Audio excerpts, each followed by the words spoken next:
Tanggal ang angas ni Jordan Poole nang niyabangan si Klay Thompson. Nag-take over tuloy si Klay. May pinahiga sa sahig si Steph Curry at Moses Moody pero na-high blood sa teammate si Draymond Green.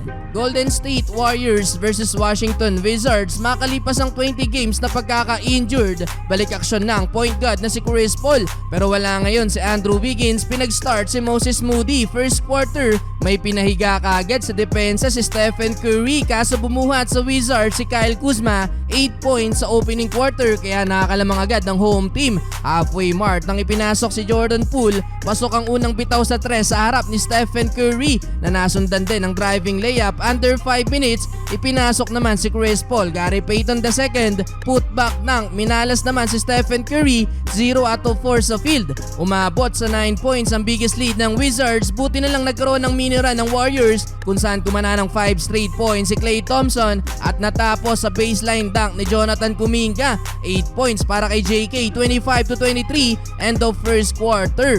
Second quarter, bumalik sa 9 points ang lamang ng Washington matapos ang 8-1 start. Maganda mga bitawan ngayon ni Jordan Poole, 3 sabay titig kay Thompson. Yun nga lang after nyan, nagpaulan ng 4 na 3 points ang Warriors. Na-turnover pa ni Poole ang bola na nauwi sa 3 ni Klay. Hanggang sa nakalamang na din ang Golden State mula naman sa 3 points ni Chris Paul. Simula nyan mga bro, hindi na nakalamang ang Wizards. Moses Moody, ankle breaker kay Landry Shamet, pasok pa ang 3 points. Alley-oop play, CP3 to Trace Jackson Jr. Solid ang second unit ng Warriors, lahat nakakapagtala ng puntos. Si Steph Curry na lang ang bokya, airball pa ang tira sa 3, nakapag-commit pa ng foul under last 2 minutes kung saan nag-run ng Wizards.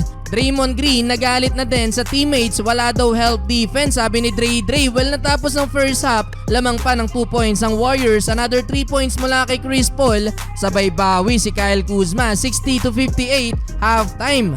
Entering the third quarter, dito na bumawi si Stephen Curry. Alley-oop play para kay Jonathan Kuminga. Kumana din ang 2-3 sa quarter na to si Curry. 8 points in total ang naitala ni Steph sa third quarter at nakalamang na din ng double digit ang Warriors mula sa back-to-back 3 points ni Klay Thompson at Chris Paul. Take over pa sa dulo si Klay, 10 straight points kung saan 3 magkakasunod na 3 pa ang pinaulan ni Thompson. Kaya naman umabot na sa 20 puntos ang lamang ng Golden State. 21 points na para kay Klay. Natapos ang opensa ng Warriors sa alley-oop play ni CP3 at Kuminga, 98-75 end of third quarter. Well, fourth quarter, nagkaroon ng liwanag sa opensa ng Wizards. Baba sa 12 points ang lamang ng Warriors mga bro, 106-94. Bawi si Stephen Curry ng back-to-back layup. Since then, balik ang momentum sa Warriors. Slam dunk ni Jonathan Kuminga, wala nang humabol. Well, kinulang na din sa paghabol ang home team mga bro at sa dulo, nakuha pa din naman ng Warriors ang panalo